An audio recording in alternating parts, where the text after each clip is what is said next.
for Chipu itself, the heroes pool are not too wide. For Yeah. example, I just seen maybe several of heroes like Minotaur, Hilda, or Kaja. But we didn't see any Kaja. They banned the Kaja. They were first Yeah. pick and they banned the Kaja. Yep. That's why maybe for the second game on this match, maybe they need to put Chipu on his comfort zone to make he can play all out now. You know, we haven't seen Valir just yet. He's a mid laner. Why not, right? Yeah, a Valir would have been a perfect pick up there Estes, for I don't RRQ. know. Florian. Actually, if they want to use Valir, it's a tricky draft. They need to put like maybe 2 frontliner for maybe the jungle or even the XP laner before they can pick the Valir. Yeah. Or, you know, just trust your jungler, it will be okay. But yeah, that's a very high risk. Usually Valir roams we see show up as like last 2 picks or last pick to really change the picture of the draft. Especially when the enemies have like minimum 3 melee heroes. Yeah. Valir might be a good option. Is it a good idea just to ban all of Super Can's heroes? I think so. Right? I think so. So Ling, Lancelot, and Fanny. Yeah. That's it. And they went for a blue side 1-1 ban, which I get now because 1-1 isn't really like a hot first pick. But maybe one of the things RRQ can do is get the Kaja for themselves, take out Super Ken's heroes, and then open up the 1-1. Don't pick it up for yourself. I mean, 1-1 has, again, I get why pro players still don't want to face her, but now even more so, there's so much more ways to really mess up the 1-1. Yeah, agreed. It's just that I think in terms of threat, there's like, let's say if 1-1 is 80% chance to win, I think now it's like 60. Yeah. So it's still a strong hero. But I think there's just other priorities. And now in Bigatron Alpha, they're like, okay, after that game, they probably want to pick up the Esmeralda first. Betting out the Esmeralda, Wow. That's why he's genius, man. I respect it. I 100% respect it. Yeah, because if they are on this first pick, I think RQ want to bait for the Bigatron to use the Eve. That's why they banning the Esmeralda. So if they want to pick the Eve, which is it's a power hero from the Morino itself, Yeah. maybe. Could be Can be good. Yeah. Yeah. Eve first pick looks really good. Joyce out of the table. They take out the Fanny. And I think they're willing to take the trade if they'll pick up the Eve and then the Valentina, or they pick up the Valentina themselves and just Moreno stealing the real world manipulation if Clay decides to pick up the Eve. But if they want to pick the Eve, maybe Chipuy can use another heroes like Kaja, because Kaja is still free now. Yeah. And even Kadita. Kadita is free. Yeah. Actually, there was a combo I saw before in MPL Philippines Season 11 played by Echo. They went for Eve mid. Oh, interesting. They banned it. Wow. So I think they're trying to threaten RQ, either ban the Kaja or the Valentina, Yeah. right? Yeah, that looks like the play here. IMU, Divine Judgment, is a very good option too, because he can just do the Arcane Strike. Yeah. And then to like pulling the enemies. But we're gonna see one last ban from RQ. Is it gonna be Kadita? Is it gonna be maybe Valentina? Yeah, because I think what Bigatron wants is they want to first pick the Valentina. And then the option for RRQ will be, let's They just ban pick the up the Kaja. Farsa. But then, if ever No, here's the RRQ thing. first 2 picks Farsa, Bigatron will be ready for it. Yeah, because Super Ken, man. Yeah, and Super Ken, you have an assassin there. Yeah, you have a Farsa? Sure. Try to fill the sword of the Lancelot. Or even the Ling. Or the Link. Or the Link. Okay. Arlet's open. We totally forgot about that, but they're picking up the Arlet. Yeah. Still a beautiful first pick up there for Bigatron. Now, this is a little bit more breathing room for RQ. Yeah. But RQ just pick up the Valentina Lance already. Don't give the Lance to Super Ken, But then Super Ken has Link. and then just take the Valentina. Oh, it's so No, here's the beautiful. problem. Chipoy has not been using heroes that can catch someone. So that's why Super Ken looks more impressive, right? Yep. Yeah. Agreed. Yeah, there's a lot more room. Yeah, maybe this time RQ might shift their drafting approach and get a better hero for Chipoy. And then not so much for Vin, but okay, Valentina Fred. Valentina mid, Fred gonna be EXP. XP. Yeah, it's gonna be the lane holder. I don't like it. Based on what we saw Banana and from Banana and how he played with the Benedetta before, it just seems like those slower moving XP laners aren't what is best for him. I get how good Fredrin is in the Maybe XP they lane. just want something like a Yi Sun Shin. Yeah, they will. But the lands again, man. Now they have the Farsa. Even a Barsha. It's gonna be tough for Sin and tough for if it's going to be a essential for the And for Jungle. for the jungle of RRQ. yeah. But for Valentina, it's if on the middle to late game, it's even hard to get the Feather Airstrike because they have the Arlot who can use the Vinyl Slash if Valentina too far away, too deep into their formation. Yeah. If I'm Chipoy here, consider the Kadita or the Franco already. I would rather RQ go to the second phase. They want to pick lane Roamer, first. but okay, they pick up the lane. At this point, I think Megatron Alpha probably doesn't care about Chipu's hero. They're just gonna ban out Zin. Oh, but that mentality to me is they need to be more proactive for their roamer.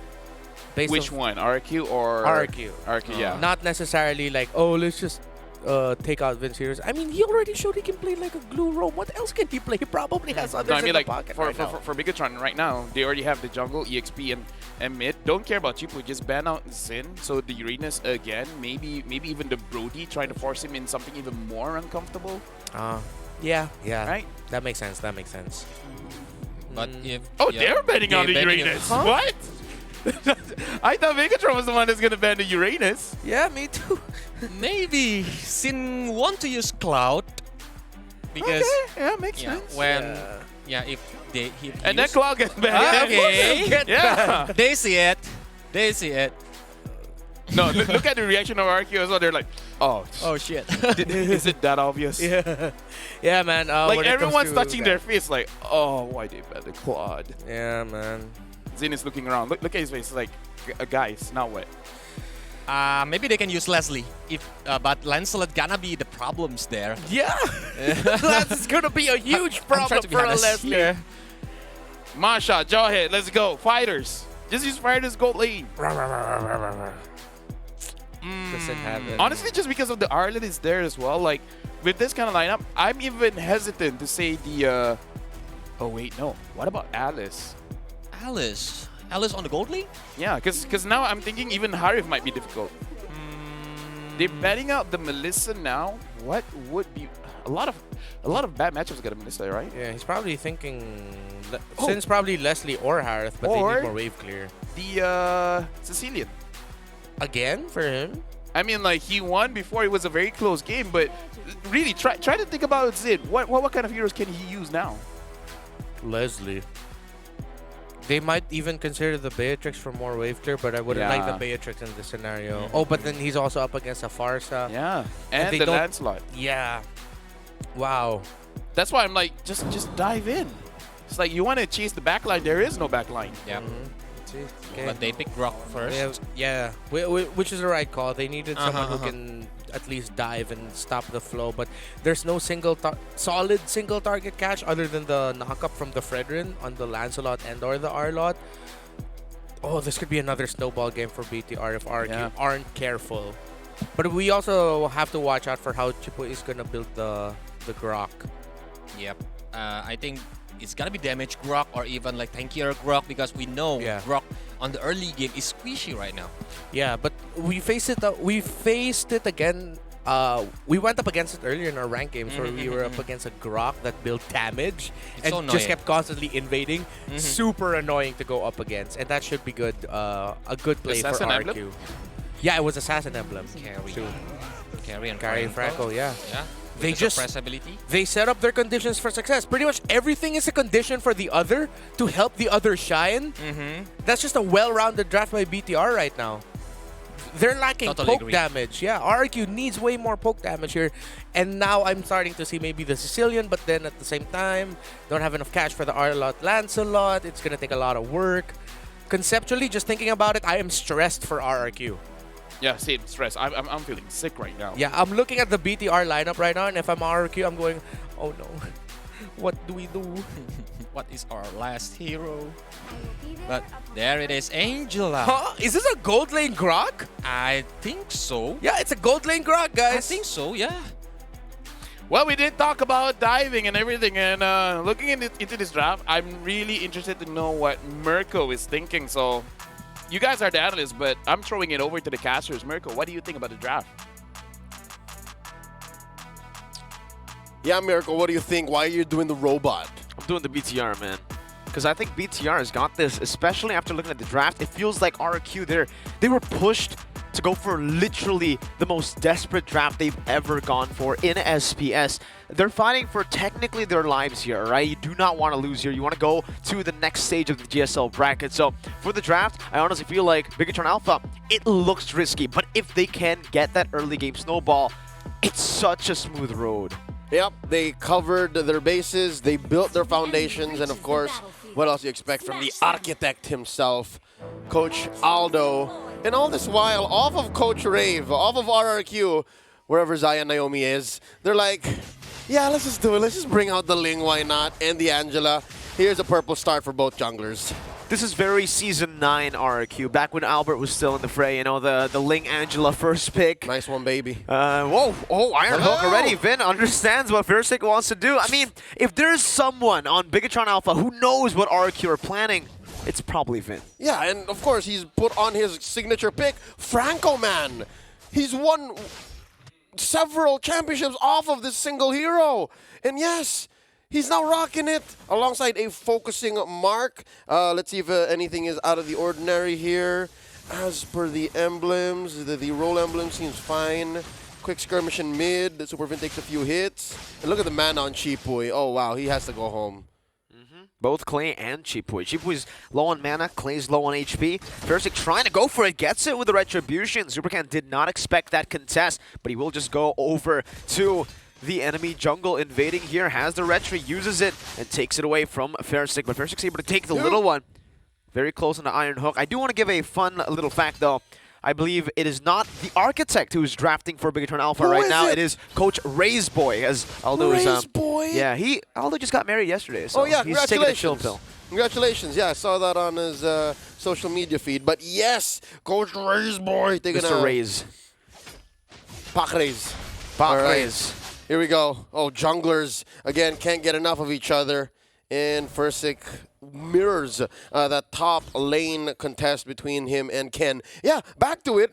I'm liking it. The fact that it's the seconds in command who's taking control of this draft here so far. I'm not so sure how to feel about RQ. Still coming in, Sorizo with a final slash. Good damage. Oh, Clay whiffs on the final slash, and that might just be the free turtle given over, because Bigatron Alpha have so much more pressure now.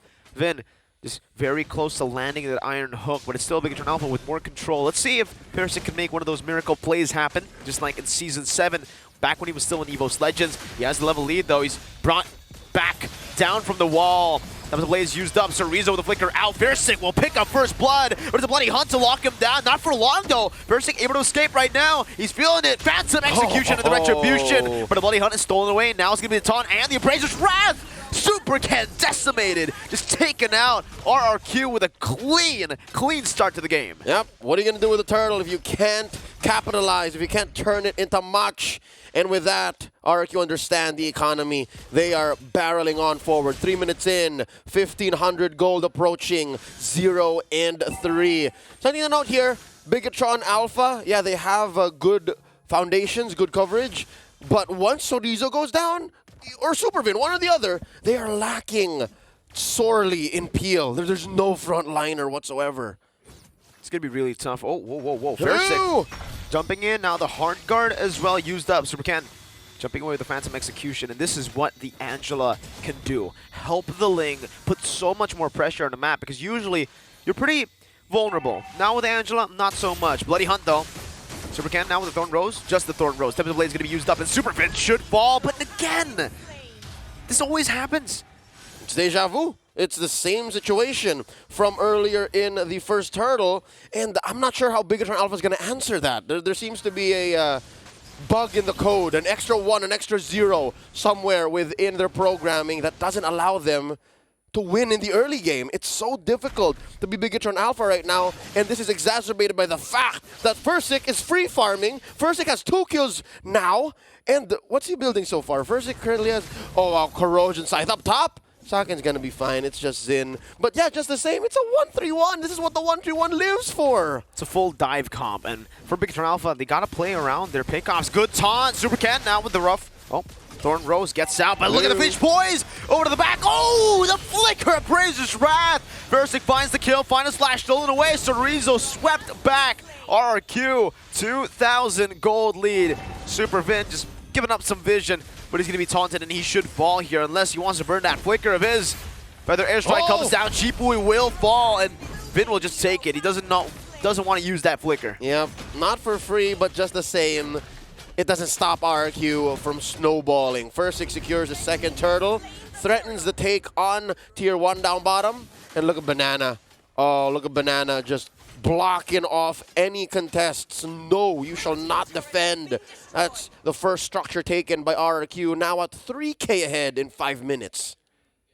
And this is going to be big again for RRQ. Remember, Bigatron Alpha, if they get the early snowball, this composition is built to just capitalize on that fact. Yep. But if they fall behind, RRQ can do exactly what Bigatron Alpha planned to do. And with this dive comp, Bigatron Alpha, as long as their carries, the Farsa and the carry, their backline is vulnerable just for a few seconds on the map, they're dead. It's so weird. It's because our analysts pointed it out that, yeah, Bigatron don't have poke, but it might not have been a poke they needed. Flickering in with a bite. Oh, also, Zen still able to survive for a bit. Super Vin now going to be locked down. Focusing mark on him as well. Fairsick jumping over to Divine Blade onto Moreno, who's still going to be soaking it up. Roamer for gold laner. It's a trade over BTR. I think they won that. Yep. It was a short-term trade, but just the same, they're going for more! Top of the place, now it's going to be the massive win as Sakin falls under the turret. Moreno still able to sustain a bit as the final slash takes Cheapboy down. So I think RRQ now, they've gone better control. They got the gold lane for their roamer. Yep, but just the same, Super Ken was left to his own devices, pushing down tier 1. But I think they have to start attacking the things that matter, but it's easier said than done because first gets knocked up. Wait. So close Vengeance and the 1v1. Sorizo. Oh, you hate to see it as an RRQ fan. Fairsick 3-0-6 up against a 1-2 Arlet. Sorizo, how? Oh, muy bien. Caliente. That was a massive shutdown, Leo. It was also going to give Super Ken so much more room to come back. The fact that he's still able to just equalize in the XP department despite having 3 kills down. Well, what I'm worried about is First's mental. I mean, this young man came up from the MDL, won his first championship, but here we go, the clap back! Hard guard saving him now as that's the Tempest of Blades. First picking up the kills now. Super Vin falling. Moreno taunts it up. Oh, that's some damage. Bonk. A big bonk on the back. Zin with wild charge and the flicker. Sockets next. Defiant Blade. And I think your question was instantly answered. RRQ, they're feeling it. It's fine if they make a 1 or 2 mistakes. Yep, no, their margin of error is so big, it doesn't matter. Even Super Ken here is afraid, not even going to contest. I was saying, man, there's a reason why Firsick was picked up so quickly from the MDL, won his championship off of a rookie run, and now it looks like the metagame has bent to his will. This is how he wants to play, and he's showing BTR it's not going to happen so quickly. Sorizo, 3v1, 4v1! No way you survive this. Final slash from Clay. Sorizo going to be taken out. Clay picks up a mega kill, and it's a massive 4,000 gold. As Moreno gets dove on. There's no way you survive this. Feather Airstrike to come down with a bloody hunt. But it's not going to be enough to take Fairsick down. There's no anti-regen right now for the side of Bigatron Alpha. And Vin will fall as well. Fairsick 5-1-8. Interesting mechanics there, interesting interaction. You saw how Vin did bite down on Firsick, but you don't bite down on the Angela inside. So Cheapboy was still casting away, and it's not like Cheapboy didn't deal enough damage. Cheapboy's first item is, get this folks, he's allowed to be greedy. Fleeting time that gives you extra magic damage. Now the fight continues! Step with the blades, flicker out from Sakin. Fairsick still full HP, no problem whatsoever. It was just used to create a distraction for them to take the tier 1 down. But the tier 1's still actually defended by Bigatron Alpha. RRQ, they need to start capitalizing and converting on these objectives because the longer this gets, it's going to get scary for them. Yep. Oh, here we go. They're crashing in. Super Ken clearing the waves.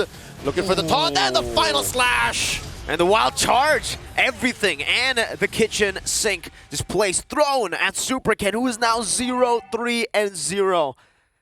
when have you ever seen Super Ken with this kind of performance? Not in a while, not in the SPS, and especially on his trademark Lancelot. This is difficult to see as a Bigot Trooper, but just the same, where did RRQ find this composition? Where did they find the tempo to force it this quick? And look, Chipoy has his eyes on Fursick, pulls the trigger on the Hearthguard. Oh, just for the rattlesnake effect, just for the fact that, hey, if you engage on us, you're going down.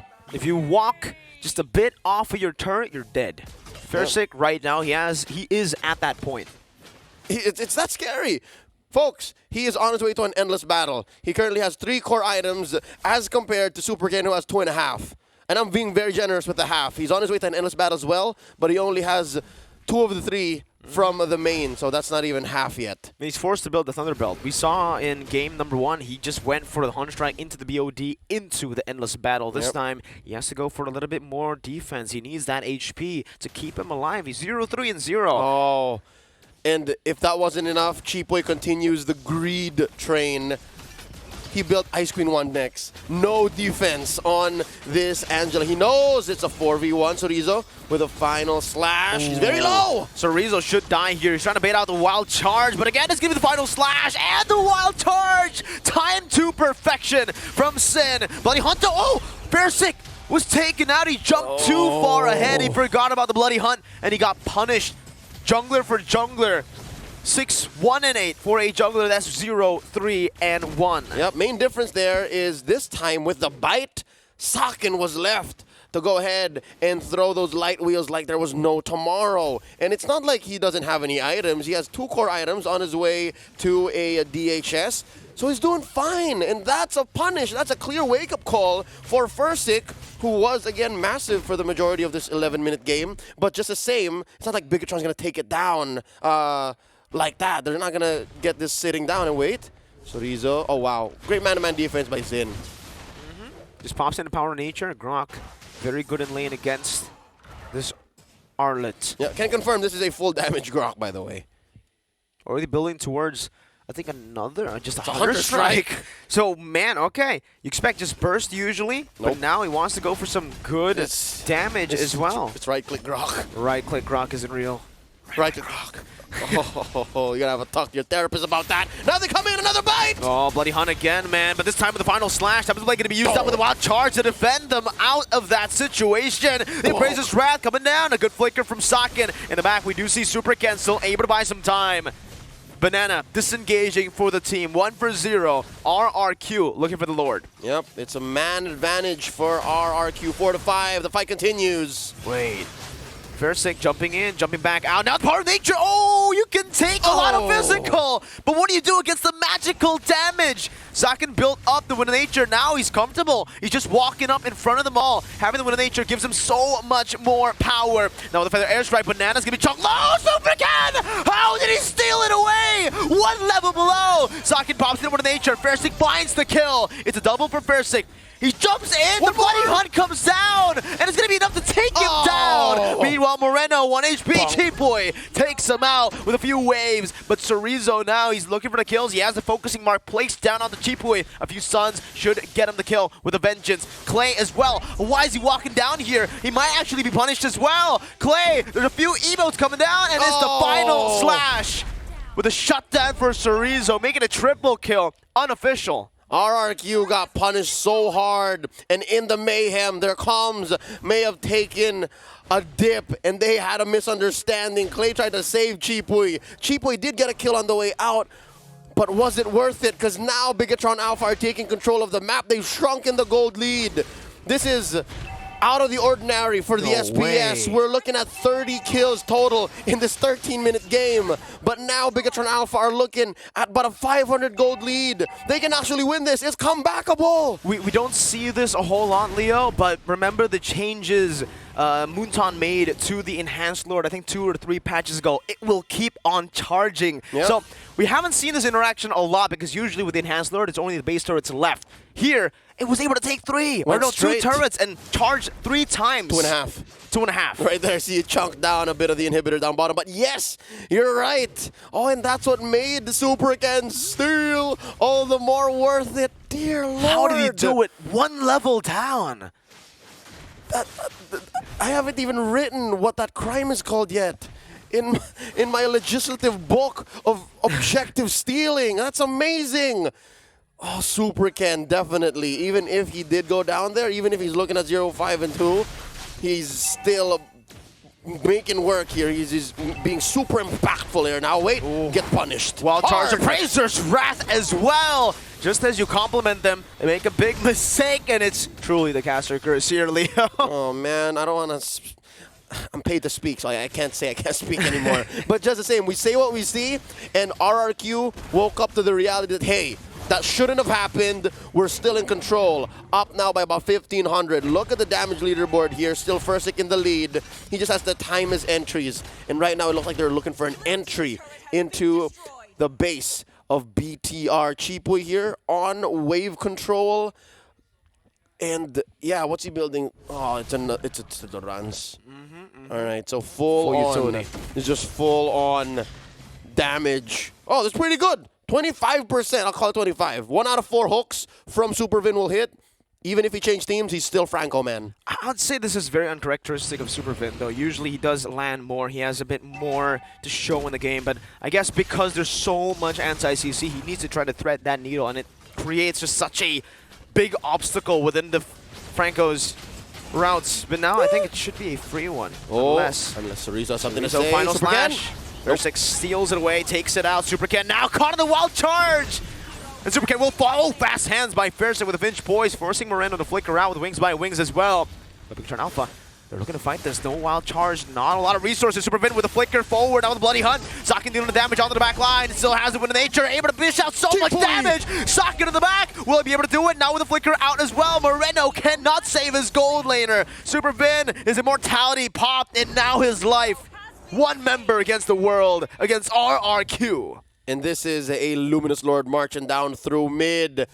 Will the King of Kings equalize? Are we going to see a game 3? The end is nigh. It's just Super Ken coming in. 5 seconds. Oh, this is going to be a defense. Oh, wild charge and the taunt. RRQ equalize in game number 2, 1-1. The kingdom rejoices as it is not over quite yet. Either of these teams still have a chance to make it into the next stage of the LCQ, and boy oh boy, I'm sure analysts are already preparing what to say about their comments on the draft, because I also thought it was way too greedy. I have to be honest, I thought it was ridiculous that you come in to a game that is at match point for the opponents and you walk in with an ultra dive comp like this. Your roam builds full on utility, damage instead of defense, and you win? It's just RRQ things. Both teams were gambling, I feel like, with the compositions, right? It was